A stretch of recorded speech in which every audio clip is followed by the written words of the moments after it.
مدل خط چشم به هر فرم چشمی که داشته باشی میاد. چه فرم چشات کشیده باشه، چه چشای گردی داشته باشی، چه پلک افتاده، چه پلک برجسته. فقط با استفاده از یه مداد سفید برای خط راهنمامون استفاده میکنیم. اول یه خط سمت پایین و یه خط از پلک پایین به سمت بالا میکشیم و این قسمت یه حالت مثلث که به وجود اومده رو پرش میکنیم. هر مدل خط چشمی که داری رو بردار، این قسمت که حالت مثلث به وجود اومده رو پرش میکنیم.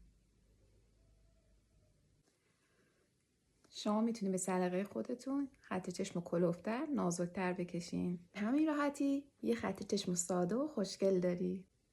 اگه دوست داشتی بفرست واسه دوستات تا اونا هم بتونن این مدل خط چشم رو یاد بگیرن.